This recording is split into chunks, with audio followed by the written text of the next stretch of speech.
100 গজ দূরে।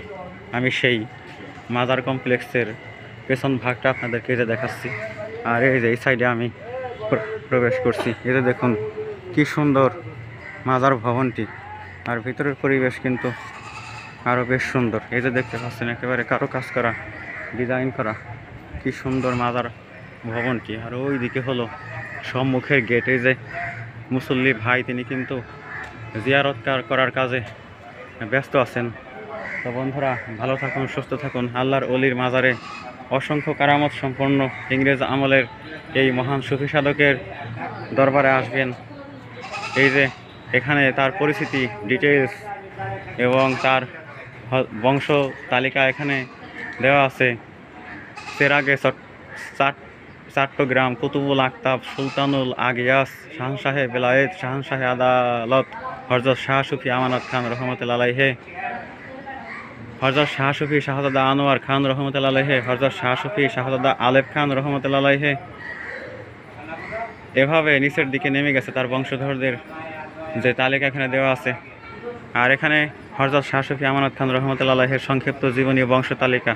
কাদেরিয়া তরিকার প্রবর্তক ছিলেন আব্দুল কাদের জিলানী রহমতুল্লাহ আলাইহির সুযোগ্য বংশধরগণ একসময় সুদূর বাগদাদ থেকে ভারতের বিহারে এসে বসতি স্থাপন করেন। হজরতের আব্বাজান হযরত শাহ সুফি নিয়ামতুল্লাহ খান রহমতুল্লাহ আলাইহির নির্দেশক্রমে তদীয় পুত্র হযরত শাহ সুফি আমানত খান রহমতুল্লাহ আলাইহি বিহার শরীফের নিজ পিত্রালয় ত্যাগ করে আধ্যাত্মিক জ্ঞানার্জনের মানুষকে প্রথমে সুদূর কাশ্মীর এবং পরে মকসুদাবাদ তথা মুর্শিদাবাদ এসে প্রখ্যাত বুজুর্গ হযরত আব্দুর রহিম শহীদ রহমতুল্লাহ আলাইহির হাতে কাদেরিয়া, চিশতিয়া, নকশেবন্দিয়া, মুজাদ্দিদিয়া এবং মাদারিয়া তরিকায় বায়াত গ্রহণ করে খেলাফত প্রাপ্ত হন। চট্টগ্রামে তখন নবাবী শাসন বিরাজ করছিল। এমত অবস্থায় তিনি স্থানীয় আদালতের সামান্য একটি চাকরি গ্রহণ করেন। হালাল উপায়ে জীবিকা নির্বাহের তাগিদে তিনি দিনের বেলায় আদালতের কাজে এবং রাতের বেলায় আধ্যাত্মিক সাধনায় নিমগ্ন থাকতেন।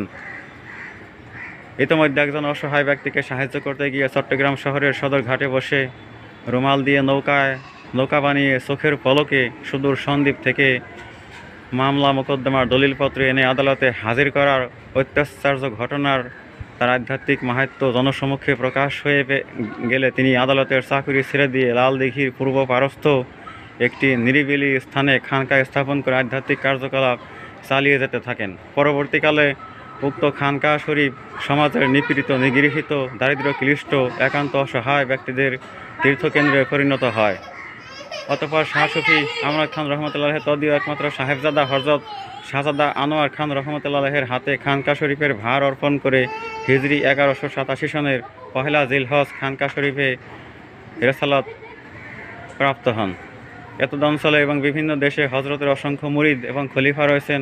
তার খেলাফত প্রাপ্ত মুরিদগণের মধ্যে ঢাকাস্থ আজিমপুর দায়রা শরীফের প্রখ্যাত বুজুর্গ হযরত শাহ সুফি মোহাম্মদ দায়েম রহমতুল্লাহ আলাইহি, চট্টগ্রামস্থ আনোয়ারা থানার হাইলদার নিবাসী হযরত মিয়া হাজী দৌলত রহমতুল্লাহ আলাইহি এবং মিরসরাই মস্তাননগরস্থ হযরত শাহ সুফি কিয়ামউদ্দিন রহমতুল্লাহ আলাইহির নাম বিশেষভাবে উল্লেখযোগ্য। হযরতের পুত্র শাহজাদা আনোয়ার খান রহমতুল্লাহ আলাইহি তার বুজুর্গ পিতার রওজা শরীফের রক্ষণাবেক্ষণ এবং স্বীয় পরিবারের ভরণ পোষণের নিমিত্তে 1102 বৈশাখ 1202 মঘির 11 বৈশাখ একখানা ব্যক্তিগত ওয়াকফনামা সম্পাদন করেন। বর্তমানে বংশ পরস্পরায় হজরতের সপ্তম অধস্তন বংশধরগণ দরবার শরীফের খেদমত আঞ্জাম দিয়ে যাচ্ছেন। প্রতি বছর পহেলা জিলহজ অত্যন্ত গম্ভীরভাবে শরীয়ত অনুযায়ী বাবাজান কেবলার ওরস শরীফ পালিত হয়। তো বন্ধুরা, এই যে হজরতের সম্পর্কে, তার বংশধরগণ সম্পর্কে যে ইতিহাসটুকু আপনাদের সামনে তুলে ধরলাম, তা আপনাদের কেমন লাগলো অবশ্যই কমেন্টে লিখে জানাবেন। আর আল্লাহর অলির এই দরবার শরীফ জিয়ারত করবেন। এক জামানা সোহবত কা বা আউলিয়া। এই সুফি সাধক কিন্তু উচ্চ স্তরের একজন সাধক ছিলেন।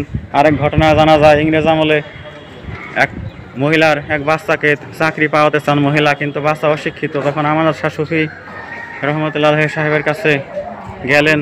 প্রথমে ইংরেজ কোর্টে চাকরি পেলেন না অশিক্ষিত বলে, পরে আমানত শাহ সুফি রহমতুল্লাহ আলাইহি সাহেবের কাছে যাওয়ার পরে তিনি সুপরামর্শ দিলেন, তোমার ছেলেকে কাগজ আর কলম দিয়ে ইংরেজ অফিসের সামনে বসিয়ে দেবে, সে লেখার চেষ্টা করবে, লেখার ভাবভঙ্গি করবে, আর ইংরেজরা এটা দেখে সন্তুষ্ট হয়ে চাকরি দিয়ে দেবে। পরবর্তীতে তাই হলো, সেই ছেলেটাকে হাতে কাগজ কলম দিয়ে বসিয়ে দেওয়া হয়েছিল ইংরেজ অফিসের সামনে।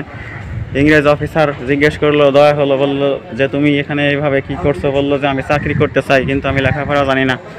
পরবর্তীতে কিন্তু আমানত শাহ শফির সেই দোয়ায় আল্লাহ পাক ছেলেটির চাকরি কবুল করলেন, ইংরেজ অফিসে তার চাকরি হয়ে গেল। কি অলৌকিক ঘটনা! ঠিক এরকমই একজন বিশ্ববিখ্যাত সুফি সাধক চট্টগ্রাম শহরের এই দরবার শরীফে আমি আগে থেকে আসার বাসনা ছিল। আজকে আল্লাহ পাক আমার সেই বাসনাকে পূরণ করেছেন, মাজার শরীফ জিয়ারত করতে পেরেছি।